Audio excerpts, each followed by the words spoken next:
Yeah, I have a good question. Do you say homogeneous or homogeneous? I would say homogeneous, but now. You won't say heterogeneous. Yeah, you wouldn't say heterogeneous. No, I say homogeneous. About the same. I used to say. Alright, just homogeneous. Yeah. I agree, it should be homogeneous. There is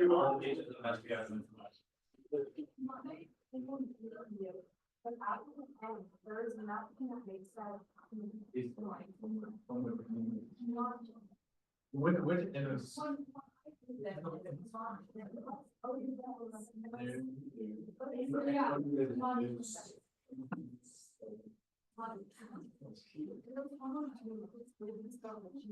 Yeah. Wait, she looked up a movie. I didn't pronounce it. I didn't say homo.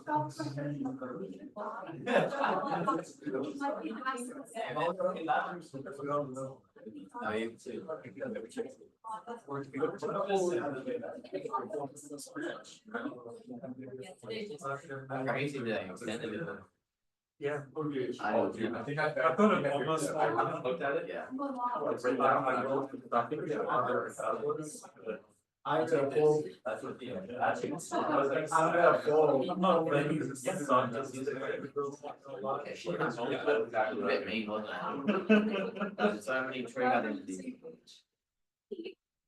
On the plus 30. How do you pronounce it? No, I'm not ready. No, look up what is that? No. Exactly right.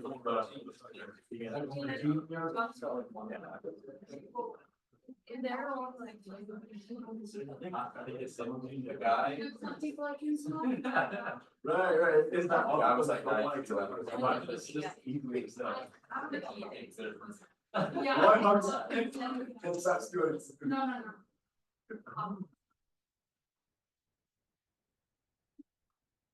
Well, that one's Scott.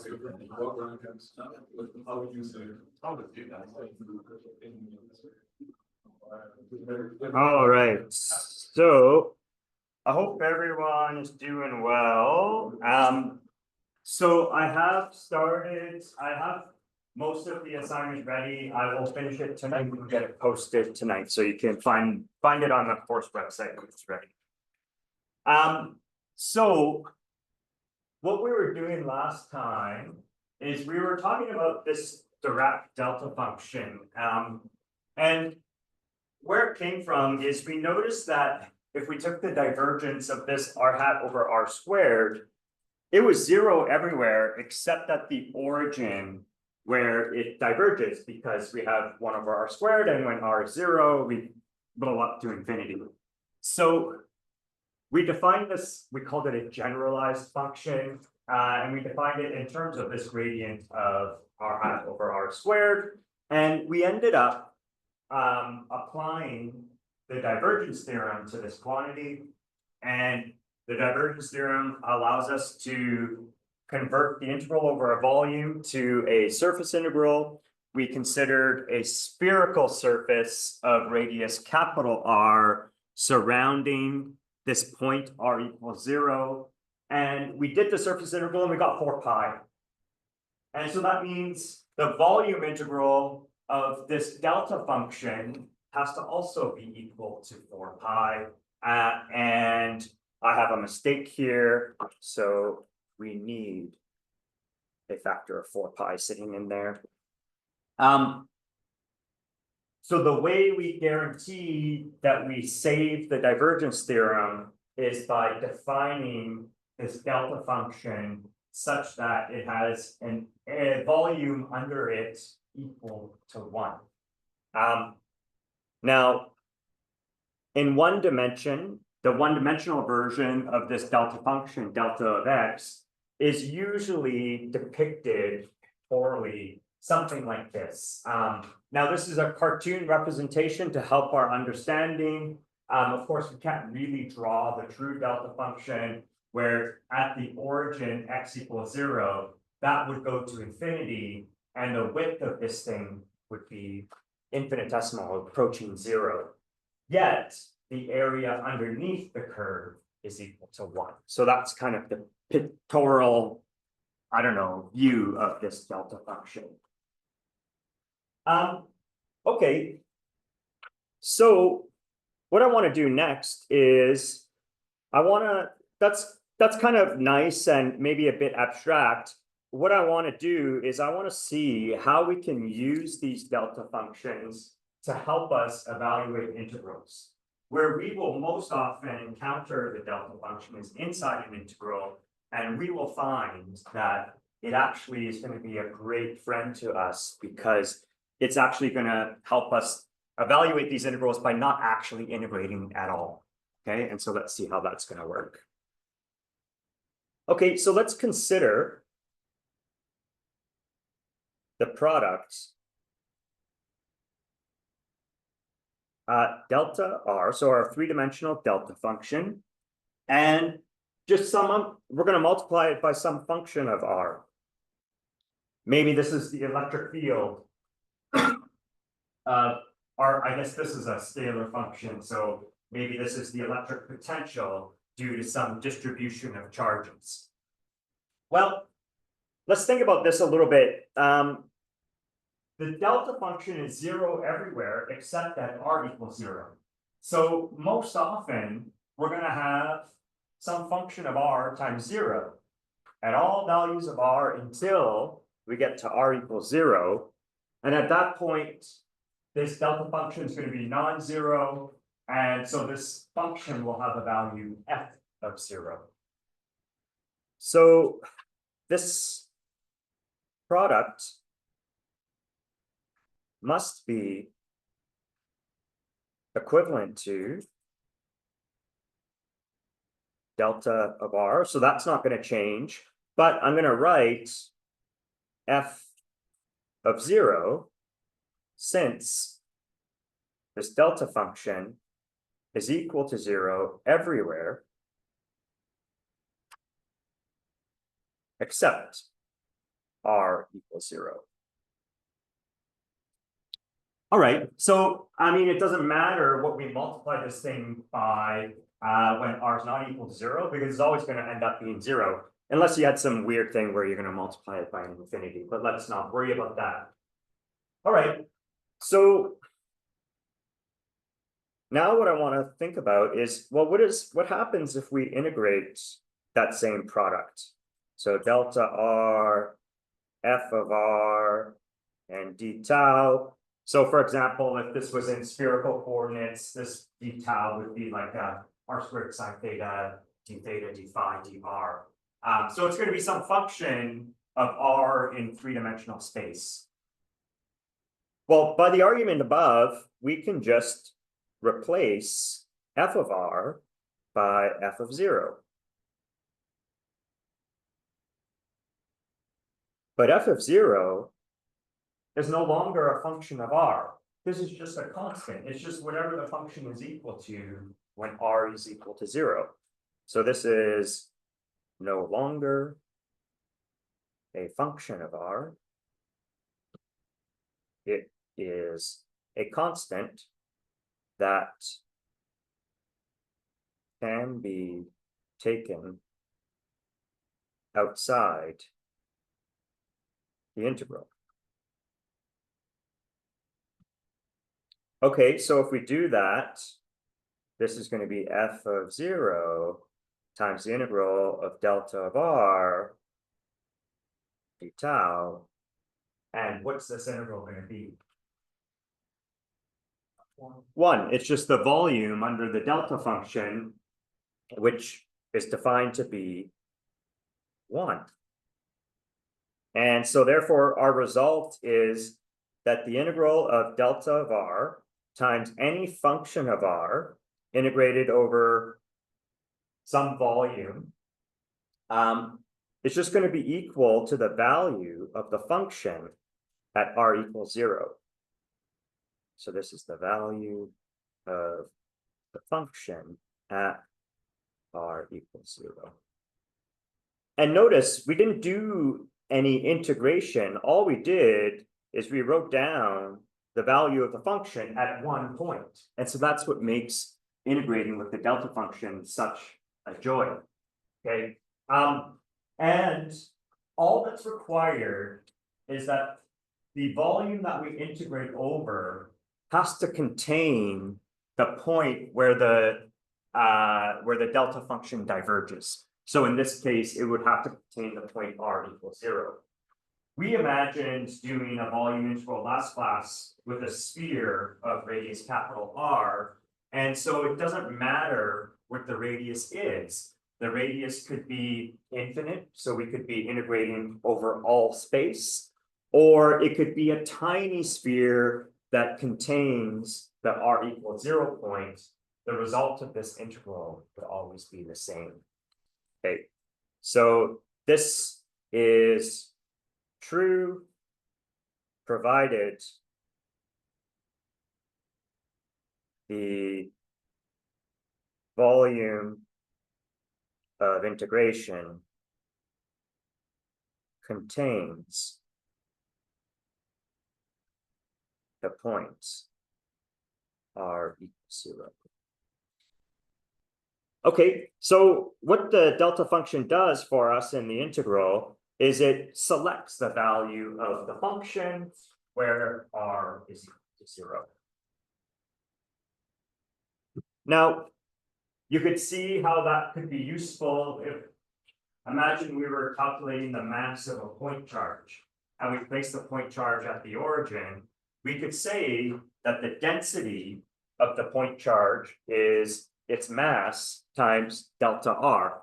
And when we integrate over all volume, we would get just the mass because the integral would be equal to 1.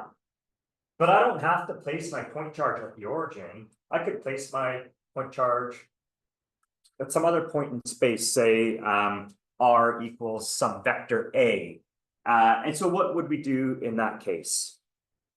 So we don't need to place the spike of our delta function at the origin. So consider the following. Let's consider r minus r prime. Well, what we would expect to see is we get a spike when the argument of the delta function is equal to 0. So in this case, we would have a spike when r minus r prime is equal to 0 or r is equal to r prime. So that would mean that our delta function would be infinity when r is equal to r prime, and it would be 0 otherwise. And so that's just when r is not equal to r prime. Okay, well, what would that do? So in this case, we would end up with, say, delta r minus r prime. Let's multiply this by some function of r. well, what's that gonna be equal to? This is gonna be 0 everywhere except r prime, so. I don't care what the value of this function is, except for at r prime. And so this would end up being delta of r minus r prime times whatever the function is equal to at r prime. And that would mean then if we integrate over all space, we would have the integral of delta of r minus r prime times f of r d tau would be equal to what? The integral of delta of r minus r prime, f of r prime, d tau. But now this is independent of r, and so it doesn't depend on our integration variables. So it's a constant, and we just end up with f of r prime. It would be multiplied by the integral of delta of r minus r prime d tau, but that integral would be 1 because it's just a volume underneath our delta function. Let's do one other thing. If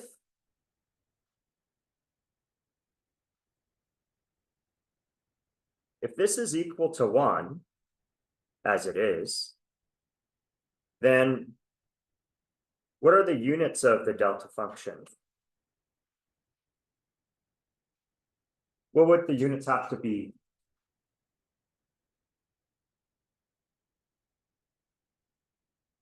What are the units of d tau? Yeah, it's a volume, right? It's a little volume element. In spherical coordinates, it's r squared sine theta, dr d theta d phi. The r squared and the dr both have length units, so we end up with r cubed, or like a length cubed. Or in Cartesian coordinates, there should be dx, dy, dz. So these are all little steps in the x, y, z directions. They all have lengths of units, units of length. And so this is, yeah, length cubed. This is dimensionless. So what are the units of the delta function? Length minus 3. Yeah, 1 over length cubed. Okay, good. So what I want to do is I want to do some examples, and I picked a couple of examples from the book to work on. And then once we've done these examples, we'll start our chapter 2. So let's start with a 1D example. This is Griffiths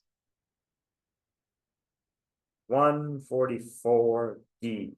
And the question is to evaluate the integral I is equal to the integral from minus infinity to plus infinity of ln x plus 3 delta x plus 2 dx. Okay, well, all we have to do is we have to set the argument of the delta function equal to 0. So the delta function selects the point x plus 2 is equal to 0. So if x plus 2 is equal to 0, then x is equal to minus 2. And we're going to select the value of ln x plus 3 when x is equal to 2. And so one way to write that would be that's equal to the ln of x plus 3 evaluated when x equals minus 2. And so that's just the ln of minus 2 plus 3, which is the ln of 1, which is 0. Okay, so that's in practice how we're going to make use of these Dirac-Delta functions. We'll do one more example. This one will be like we'll work with the 3-dimensional delta function. So 3D example. This is another Griffiths problem. Griffiths 148A. And it's the same style. We're going to evaluate an integral I is equal to, let's integrate over all space. So this would be R, I'm going to write this as R squared, so a scalar R squared plus R dot some other vector A plus A squared. This is delta R minus A tau. All right. This one looks a bit funny, right? We have scalars plus a dot product, but of course the dot product results in a scalar, so we just have essentially a sum of scalars here. Well, the delta function selects R such that R minus A is going to be 0. So therefore, R must be equal to A. And so all we have to do is we have to take from our integrand everything that multiplies the delta function, and just wherever we see R, we replace it with an A. Okay, so that means I is going to be equal to R squared plus R dot A plus A squared, evaluated when R is equal to A. So let's just remember that this R squared, the length of R squared, is just equal to R dot R and as vectors. And so we're going to end up writing that as A dot A as vectors, but of course that's just A squared. So we get A squared plus, this is going to be A dotted with A, and then plus A squared, nothing happens there. But of course, A dot A is just A squared. And so we end up with 3A squared. And that's it. The last one plus A squared. Where at the top? I'm not sorry, I thought it was plus A, not plus A squared, yeah. Yeah, it would have to be A squared to be dimensionally consistent, right? Yeah, yeah. Good, good. Okay, good. Is there any questions about this? So we're going to leave behind all this vector calculus stuff, and we're now ready to start chapter 2, which is going to be electrostatics. Now, a lot of what's in chapter 2, you would have seen before in like your term 2 of first year physics, which is usually an E&M course. So it's going to be stuff like a Coulomb's law, electric fields, methods of calculating electric fields, electric potential. The only difference is now we have all these vector calculus tools that we can use and apply to these problems. So the concepts should be somewhat familiar. We're just going to use more sophisticated math to work on them. Okay, so the goal of this chapter, oh, I've lost my, okay, here we go, we're back. So the goal is to write down the force on a test charge Q due to a collection of source charges Qi or a continuous distribution of charge, and we might call that distribution of charge some charge density rho. Really, even when you're thinking about continuous distribution of charge, like how would you actually charge an object? You have to somehow remove or add electrons, right? So that's why people take, like, I don't know, wool and rubber glass rod, you're transferring electrons from one object to the other. The one that gains electrons is obviously going to be charged negative. The one that lost electrons will acquire a positive charge. And so in that sense, even a continuous distribution of charge really is a collection of individual point charges, little electrons. Okay, so there is one thing that we will restrict ourselves to in this chapter. So in this chapter, we will limit ourselves to the situation in which the source charges are at rest.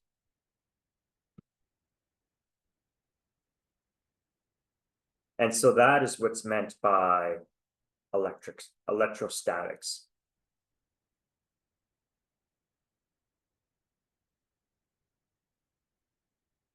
In the later chapters of Griffiths, they don't limit themselves to source charges at rest. The source charges can be moving, they could even be accelerating. That problem is more complicated because it will turn out that the information about the position and motion of a source charge is carried by electromagnetic waves which travel at the speed of light. So if my test charge capital Q is over here and my source charge is moving over here, it takes time before the motion of that charge is registered at the location of capital Q. And so you have to take that sort of thing into account carefully. And that's going to be more of a topic for 401 if you take that course. Okay. All right. So we're going to start with Coulomb's law. And I assume that you've seen Coulomb's law before. So I'm just going to write down what it is. And in fact, it's not even derived from anything fundamental. It is based off of experimental observation. So if you take 2 point charges and set up a way of measuring the force between them, what you can deduce is that the force is proportional to the product of the 2 charges. So F is going to be equal to the product of 2 charges. So I'm going to think of 2 point charges first. Let me draw the geometry as we write this down. So we'll have some coordinate system here. Maybe this is X, Y, Z. And then what we'll have is a source charge, and we'll place a source charge Q over here. We'll say it's a distance R prime from the origin. And so this is our source point slash source charge. And then we'll have another vector going out to capital Q, and this is our field point. Maybe we'll call that point P. In this case, at point P, we place charge capital Q, and it's a distance R away from the origin. And then we'll connect those two with this script vector R. Okay, so script R is equal to R minus R prime. All right.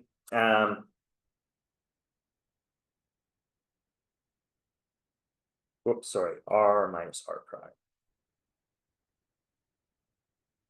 Okay, so if we want to keep writing down our Coulomb's law, let's give a little more space here. So experimentally, it would be the force on capital Q due to little q would be proportional to the product of the 2 charges.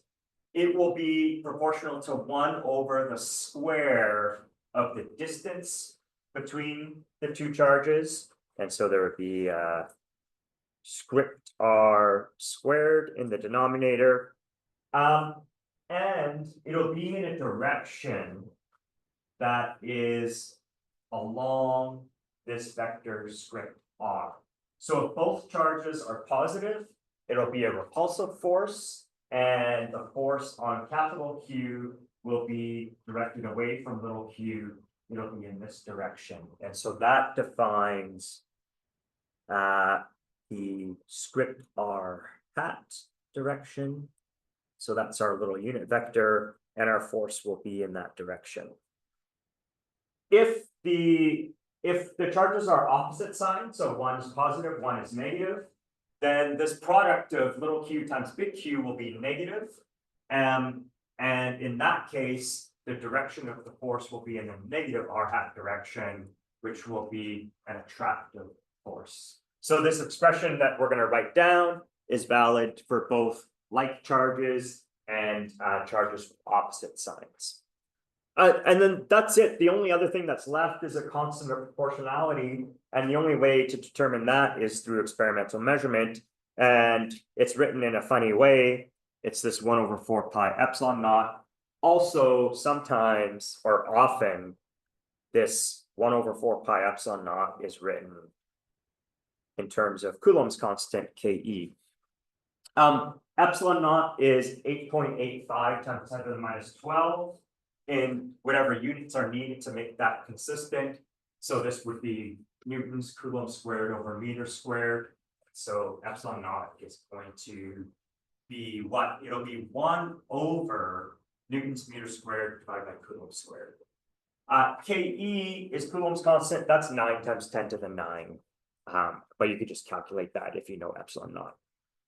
Okay, so this F is the force on point charge capital Q due to point charge little q. Now, of course, Newton's third law says that the force on little q would be equal and opposite. In that case, what would happen is this script R points from source to field. So if we're going to now call this the source exerting a force on a field point over here, script R would reverse direction and R hat would reverse direction, and it would be self-consistent. Okay, good. Now, that's obviously the simplest possible case. What if we had a whole bunch of little point charges? So if we have many source charges, we'll call them Qi, where I equals 1 to n. Then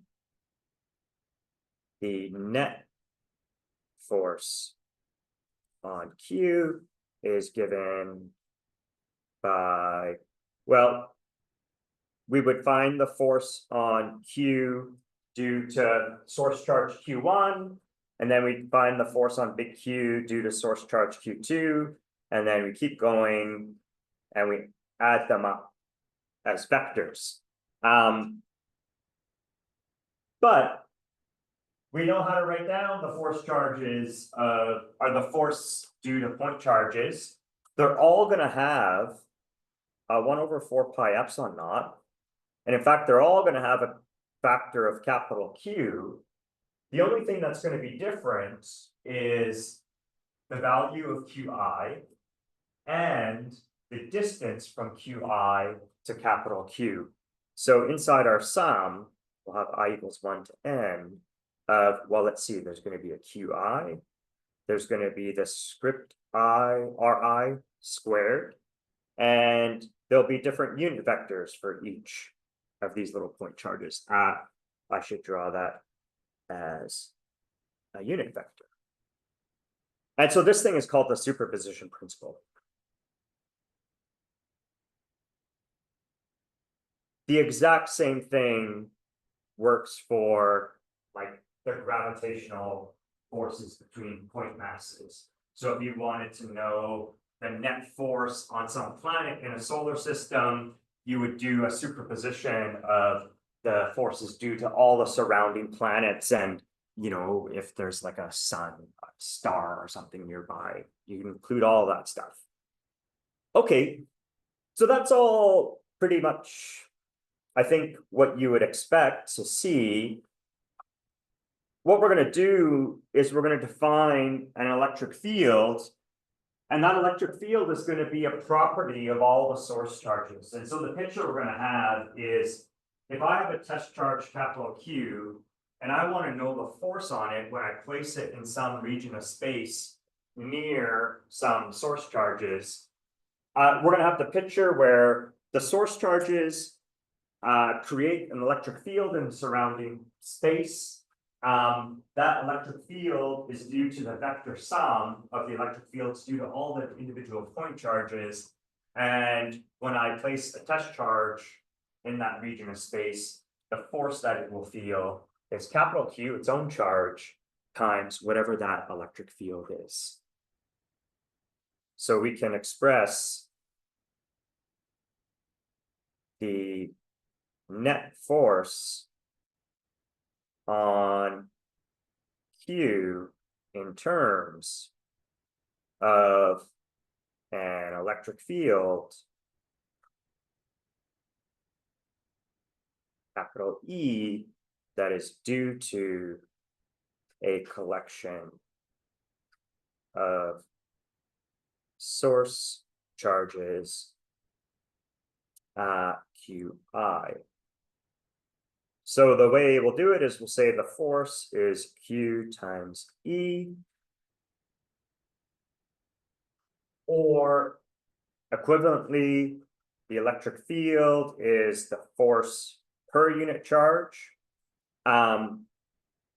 But we've just written down the force on capital Q, and so all we have to do is cancel that factor of capital Q in the numerator in front of the sum, and it just ends up being this 1/4 pi epsilon naught times the sum of I equals 1 to n of Qi over Ri squared R hat I. And so this is the vector sum of the electric fields due to each individual source charge. All right, I'm going to call this equation star, and we're going to use it to develop something that would maybe be a little more interesting.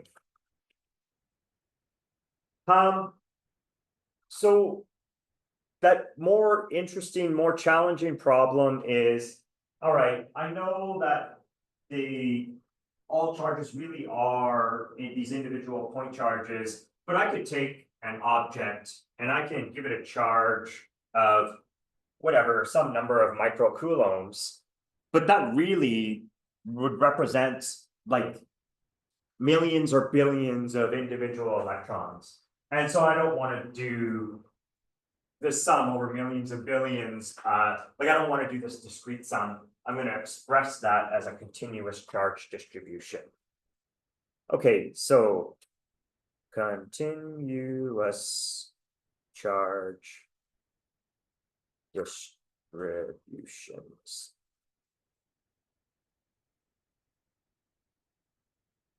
So we will often consider charged objects that will be characterized by a charge density. Now, when people think of density, they usually start with thinking of like some volume. And so if we had like a mass density, I could take a rock, I could weigh its mass, and then I could take that rock, I could submerge it in I don't know, a bathtub and collect all the water that spills over the top. And if I measure the volume, now I know the volume of the rock. And we have mass divided by volume is the density. And so we can do the same thing, find some objects that's kind of has some charge throughout its volume. If we know the total charge, then its charge density will be total charge divided by the volume. But I could also work in lower dimensions, right? I could say, well, what if I had a wire? Of course, it's a 3D object, but we could arrange it so that it's much longer in one dimension than all the others. So I have a long, thin wire. I'm going to treat that as if it's a one-dimensional object, and I can define, say, a linear charge density, a charge per unit length.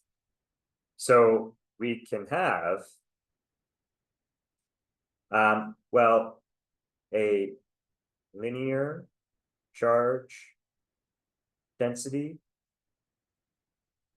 such as a charged wire. Okay, and so I could draw my wire like this, and then we could put a charge on it. Sometimes the charge will be uniformly distributed so that there's an equal amount of charge in any section of the wire, or sometimes we might have like some kind of gradient to the charge. So one end has more charge per unit length than the other end. But in all those cases, we can say that the charge density is, for the one-dimensional object, we're going to use lambda. And in general, that lambda will be a function of, I'm going to put r prime, because we're using our primed coordinates for locating our source of charge. So what we're imagining is that this charged object is our source of charge, and then we're going to try to find the electric field at some other point in space positioned at r without prime. The reason we're going to say that this is a function of r prime is if this is uniformly charged, then lambda is a constant, but it doesn't have to be the case all the time. So the units of lambda are going to be the charge, so it's going to be coulombs divided by length, so it'd be coulombs over length or coulombs over meters. All right. Let's imagine dividing a charged wire into short segments of length, let's say dl prime. Okay, so we can imagine drawing that. I'm gonna take my wire, I'll draw it a little bit thicker so that it's easier to see, and then it's charged. Maybe what I'll do is I'll try to indicate that here we have some non-uniform distribution of charge, right? It could be some complicated function of position, the charge density. And then what we're going to do is we're going to take this wire and we're going to divide it into sections of length dl prime, and that means the charge in this length is going to be delta Q. We'll say this is section I. It's going to be whatever the charge density is at that position.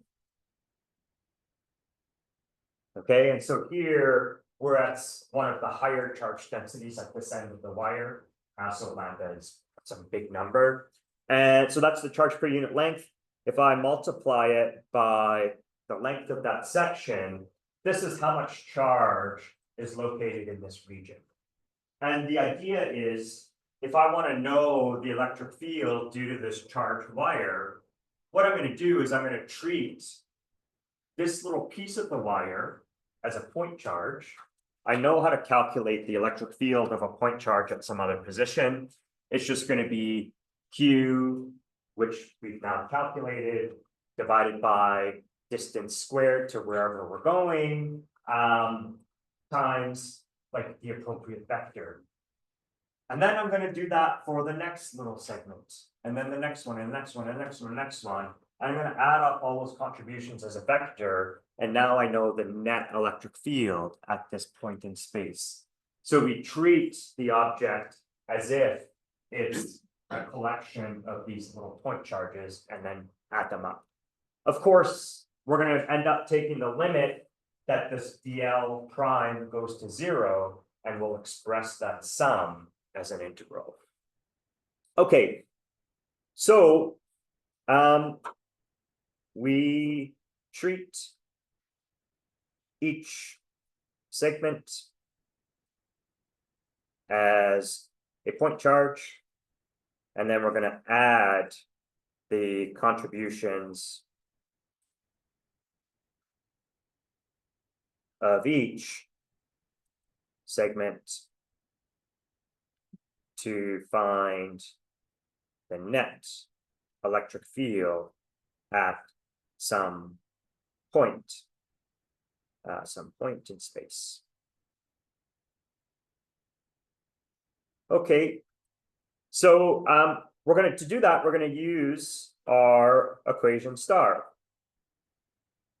So if we go back to star, what did it say? Okay, so it's just some constants, and then it's q over r squared with the r hat.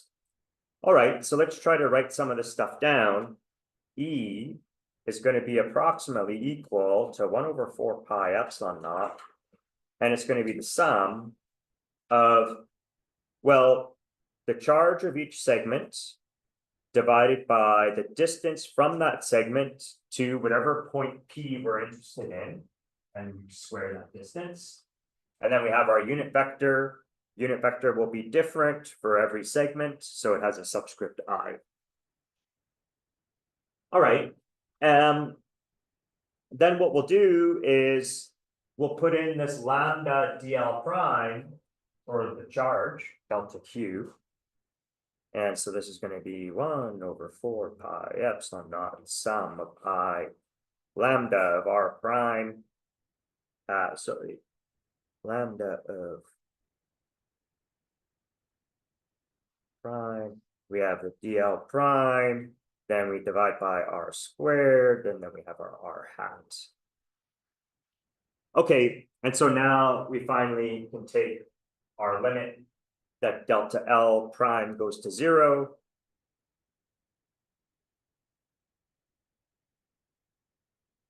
That dl prime goes to 0. Our sum becomes an integral. Okay, so when we do that, our electric field is the 1 over 4 pi epsilon naught. And now we have the integral of lambda dl. So it's lambda of r prime dl prime divided by r squared, and then we have an r hat. And so this is the electric field due to a linear distribution of charge. All right. So we got about 30 minutes left. And so what we'll do is let's do an example. Let's actually do this calculation. And then I hope that we'll have time just to write down the corresponding results for, like I can also have, instead of a charged wire, I could have a charged sheet, which will have a charge per unit area, or I could have a charged volume, charge per unit volume, obviously. Okay, so let's do an example.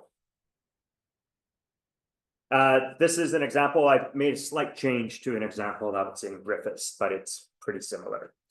So let's find the electric field at P due to a uniformly charged wire that extends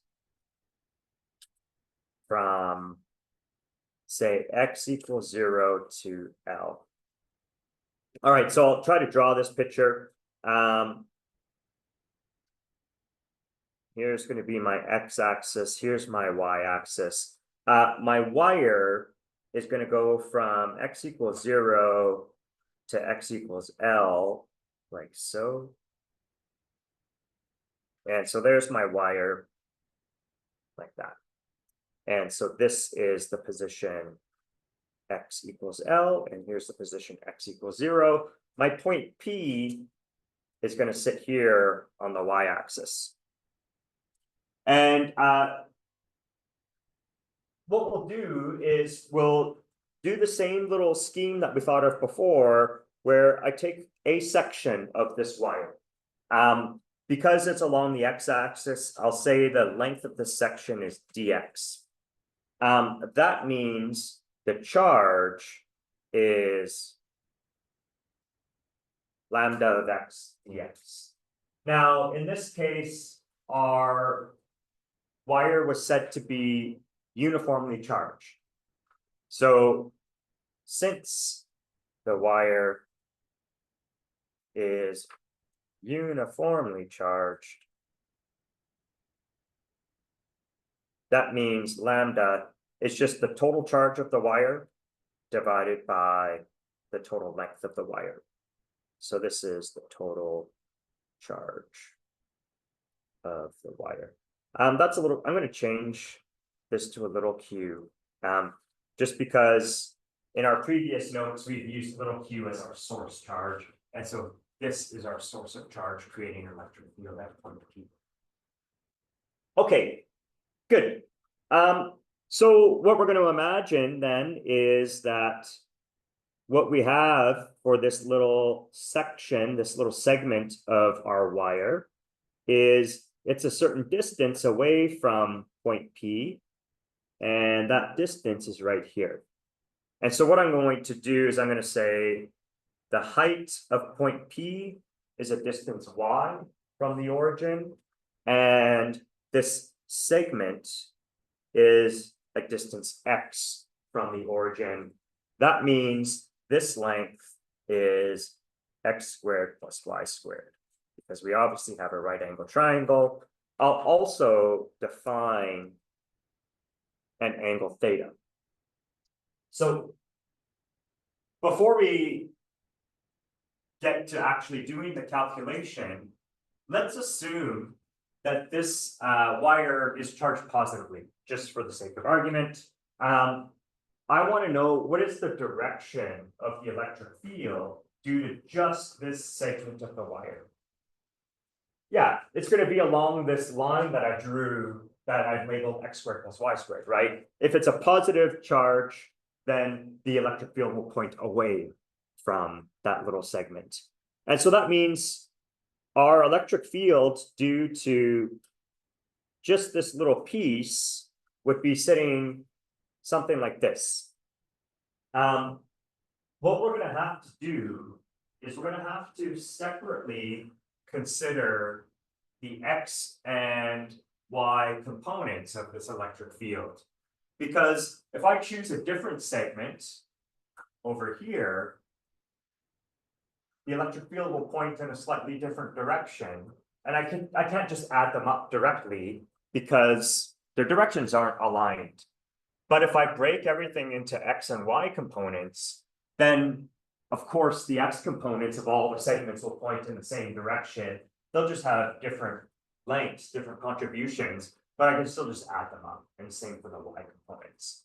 And so what we'll end up doing is saying, look, we're going to have an x component that is going to be something like this. This is going to be ex. Where's our angle theta? This is our angle theta here. And so ex is the length opposite of theta. So it's going to involve the sine. So this is going to be equal to e sine theta, but it's pointing along the negative x direction. So I'll put a little negative sign here. And then here, I'm going to draw this red here. And then we'll have a y component that would be EY is going to be E. This time it's in the positive Y direction, but the Y direction is the angle adjacent, the side adjacent to the angle, so we have this E cos theta. All right. So let's, in anticipation of the calculation we're going to have to do, let's write down sine theta. I've got this right angle triangle with length sides x, y, and the hypotenuse x squared plus y squared. Sine theta is opposite over hypotenuse. The side opposite of the angle is x, and then the hypotenuse is x squared plus y squared. So sine theta is x over x squared plus y squared. We're going to use that for the x component. And then when we do the y component, we're going to have to use cosine. And so that'll be y over x squared plus y squared square root. Okay, so I think then we're sort of ready to start our calculation. So what is the x component? Let's start with the x component first.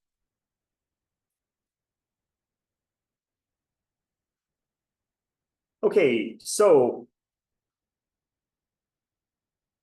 it's E sine theta with a minus sign. So we're going to get the minus sign. The electric field due to this little segment is going to have this 1 over 4 pi epsilon naught. And then we said that the way that we calculate this for a linear charge distribution is lambda divided by the distance squared between source and the field point. So we're going to have our lambda. The distance from source to field point is square root of x squared plus y squared, but we have to square that. So we get x squared plus y squared. That's our script r squared. And then we have to multiply for the x component by sine theta, but we said sine theta was going to be x divided by square root of x squared plus y squared. And then we have to integrate over x to get all of our functions. Okay, and so that's what we have to solve for the x component. And so let's see, we get minus lambda's a constant, we can take it outside, 4 pi epsilon naught. And then we have the integral of x equals 0 to L. We have x divided by x squared plus y squared to the 3 halves dx. I'm not going to go through all the steps of solving this integral, but what would you do? How would you proceed?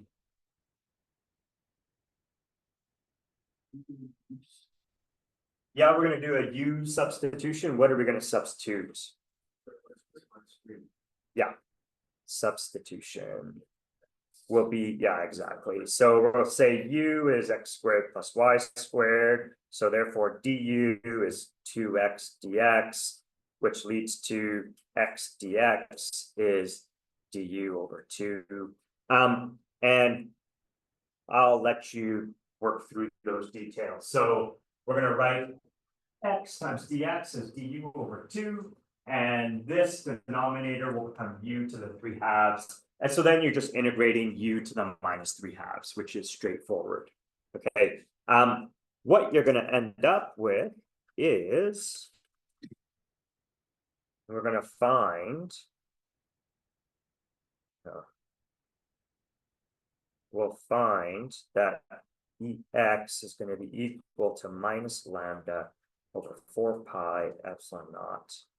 And then it's 1 over y minus the square root of L squared plus y squared. Okay. So I want to do also the y component. We'll do the same thing. We'll just set up the integral and I'll leave it to you to work through the details. So y component.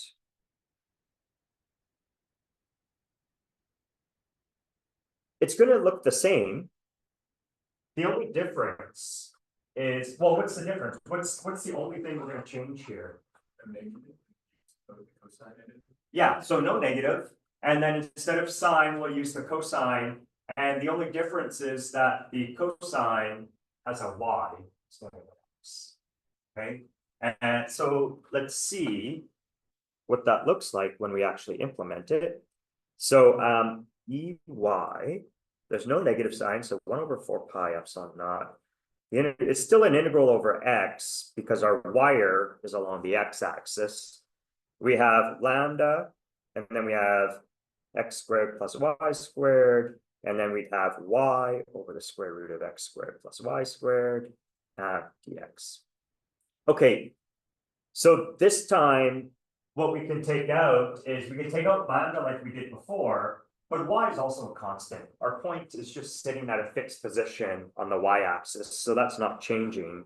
So we get lambda y divided by 4 pi epsilon naught square integral of x equals 0 to L of dx over x squared plus y squared to the 3/2. So that's the setup of the problem. How are you going to evaluate this integral? It's another substitution. What is the substitution?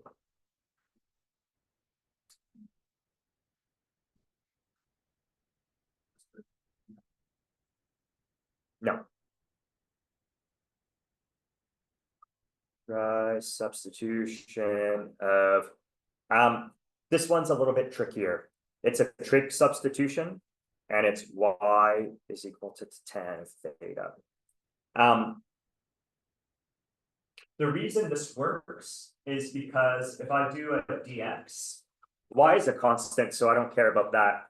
Dx is going to be it's the derivative of tan theta is secant squared theta, or 1 over cos squared theta. So this is y over cos squared theta d theta. And then keep going. I won't write it down, but the reason it works is because when I put in x is y tan theta here, I'm going to get y squared tan squared theta plus y squared. I can pull out the y. And so I have a 1 plus tan squared. What's the 1 plus tan squared? If there's an identity for that.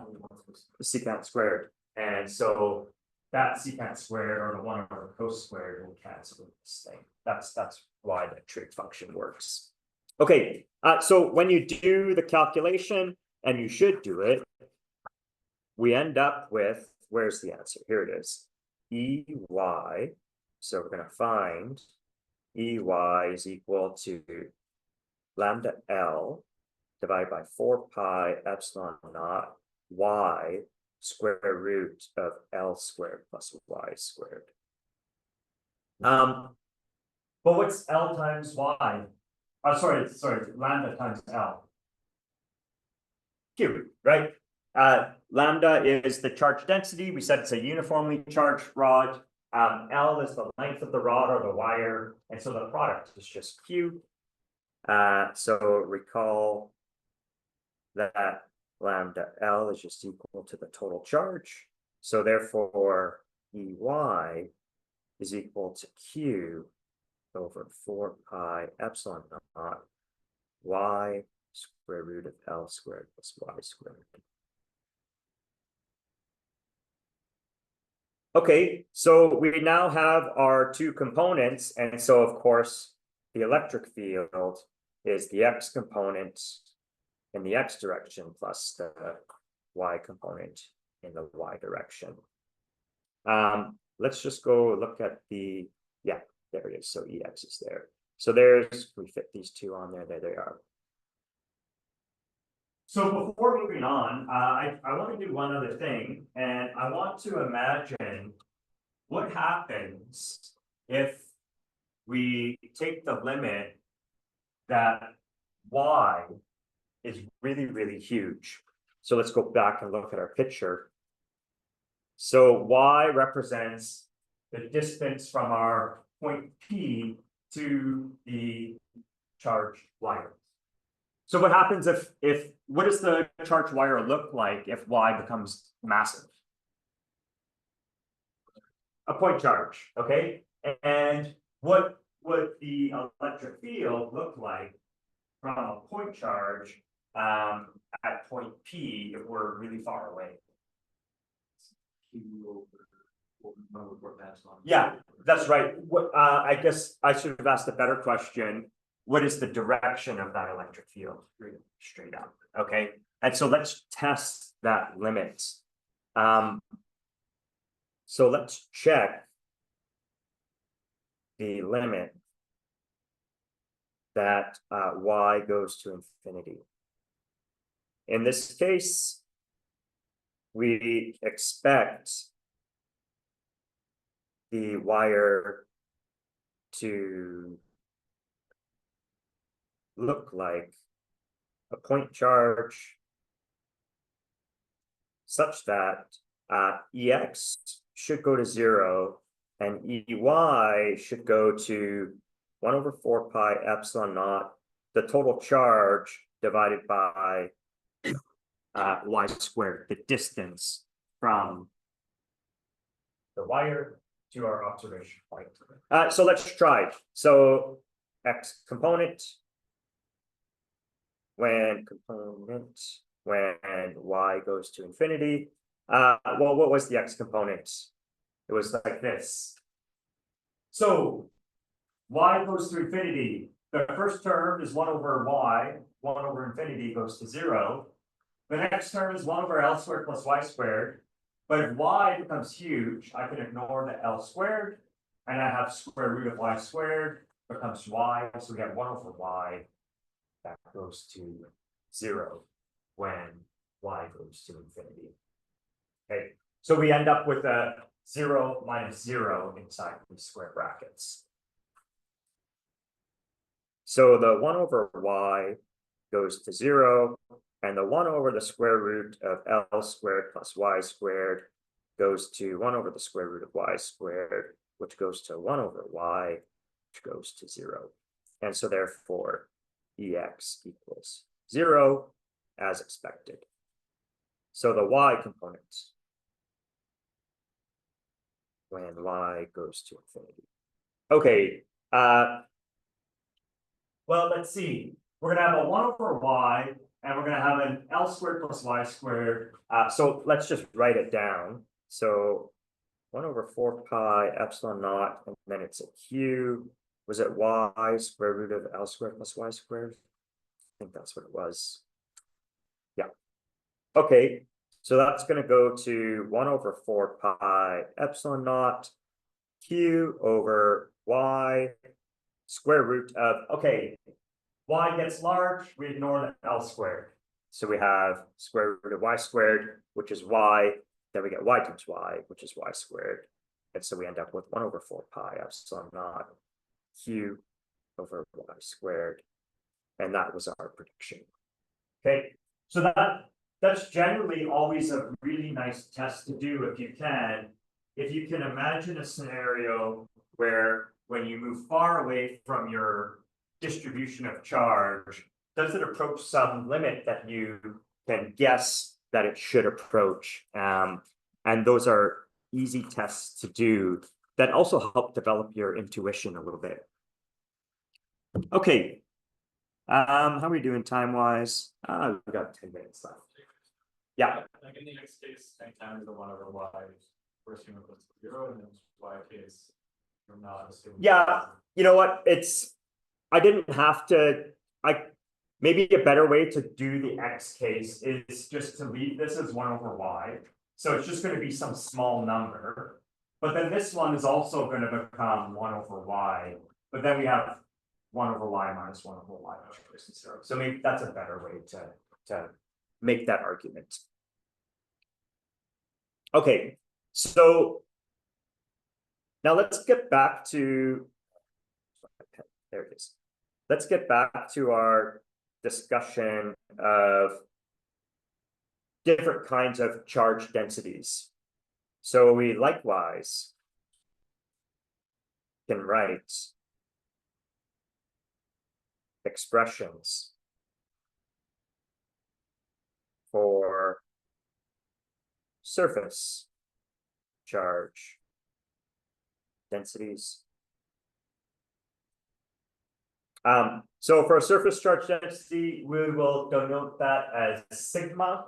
And this is going to be the charge per unit area.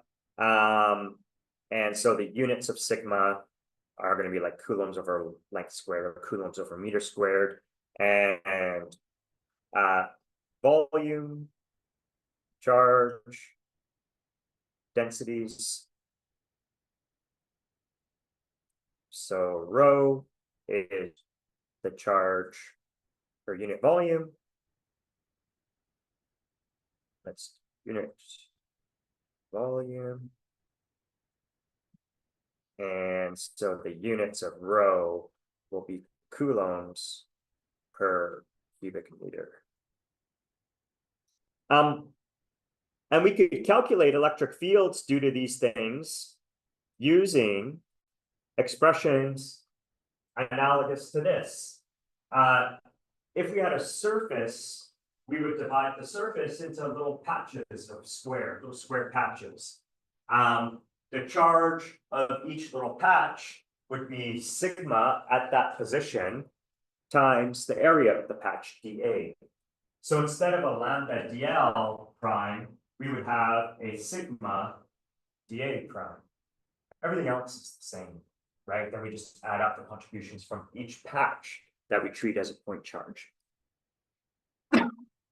If we had a volume that was charged, like a charged sphere or something like that, then we would divide that volume into these little cubic volume elements, and the charge of each element would be whatever the density rho is at that position times d tau.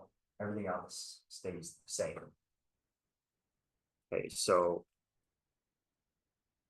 we can write down that the electric field due to a charged surface is going to be sigma of r prime, assuming, or to include the cases where sigma is not uniform, times dA, that's the charge of that patch, and then all the other stuff is the same. So this is for a surface, and for a volume, we would have rho of r prime d tau prime over script r, and then we have script r hat. And this would be for a volume. Okay. Now, what we'll do next week is we're going to start talking about Gauss's law. And the reason we're going to do Gauss's law is because a lot of the focus of the remainder of the chapter is to develop techniques to calculate electric fields. Now, in principle, we don't need any new techniques because we can write down the electric field of a point charge and of uniformly charged one-dimensional, two-dimensional, and three-dimensional objects. And so, you could give me any arbitrarily shaped object, give it any charge distribution you want, you can make it as complex as you desire. And one of these cases is going to be able to calculate the electric field. It may turn out that that calculation is very difficult, but in principle, it could be done. What we're going to try to do is we're going to try to develop tools that in certain situations will make these calculations simpler. And the first tool we'll use is Gauss's law. And I'm sure you've seen Gauss's law already. It's this integral of E dot dA is Q enclosed over epsilon naught. It will turn out that Gauss's law, while it's always true, is only useful in situations that are highly symmetric. So the only times you can use Gauss's law is when you have long wire or rod that's charged, or if you have a flat sheet that's charged, or if you have a spherical volume that's charged. And so those are the three cases we'll consider. After that, we will develop another method. We know already that we can express the electric field as a gradient of a potential, the electric potential, right? E is equal to minus grad V. The reason why that's useful is because if instead of calculating electric fields directly, we could calculate the electric potential due to a distribution of charge, then all we would have to do is take the derivative of that potential using the gradient operator, and we would know the electric field. Why is that easier? It's easier because when we did this direct calculation of the electric field, we considered a pretty simple case, right? It's just a short section of straight wire that's uniformly charged. Yet the calculation wasn't difficult, but it was cumbersome. We had to break this thing into components. We had to work out geometrical factors. We ran into these trig substitutions in the integral and all this stuff. If we were calculating just the potential due to like a charged wire or something like that, potential is a scalar quantity and it doesn't have vector components. I don't have to think about X and Y components and do careful vector addition. I just find the value of the scalar quantity at a point from each of these little segments and add them up normally. That's much easier. And then you just, in the end, you convert it back into an electric field vector by evaluating the gradient.